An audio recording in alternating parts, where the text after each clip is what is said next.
এই মুহূর্তে আমরা একটা ঘূর্ণিঝড়ের মধ্য দিয়েই অতিক্রম করছি। বাতাসের গতি ঘন্টায় প্রায় 85 কিলোমিটার। এই যে সাগরের অবস্থা আপনারা দেখুন।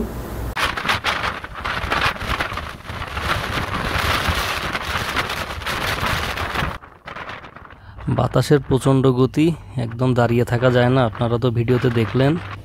আমি এখন একটা সেফ জায়গাতে থেকে, যেখানে আমার দিকে বাতাস আসছে না, ওইরকম একটা জায়গায় দাঁড়িয়ে এই ভিডিওগুলো করছি। বাতাসের প্রচণ্ড গতির কারণে দেখুন পানির উপরিভাগে ধোঁয়ার মতো তৈরি হচ্ছে। এগুলো ওয়াটার মিস্ট। এই ওয়াটার মিস্ট আমাদের জাহাজের উপর পর্যন্ত চলে আসে।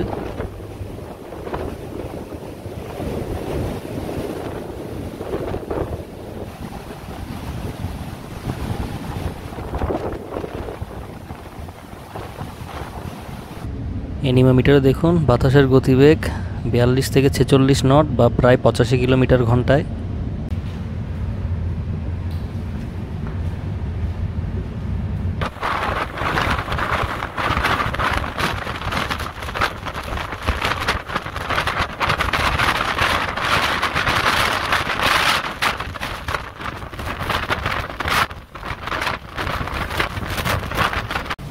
প্রচণ্ড বাতাসের সাথে এখন আবার শুরু হলো বৃষ্টি।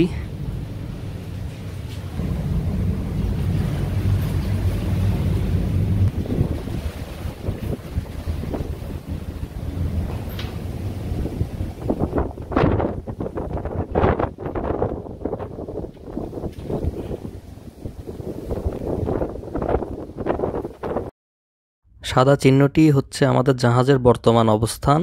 আর এই যে বিশাল ঘূর্ণিঝড়টি আপনারা দেখছেন, আমাদের বর্তমান অবস্থান হচ্ছে ঘূর্ণিঝড়ের এই হলুদ অংশে। আর লাল যে অংশ দেখা যাচ্ছে, এইখানে অবস্থা আরও ভয়ঙ্কর। জাপান যাওয়ার পথে এটাই হচ্ছে আমাদের যাত্রাপথের শেষ ঘূর্ণিঝড় ইনশাল্লাহ। সবাই ভালো থাকবেন। আল্লাহ হাফেজ।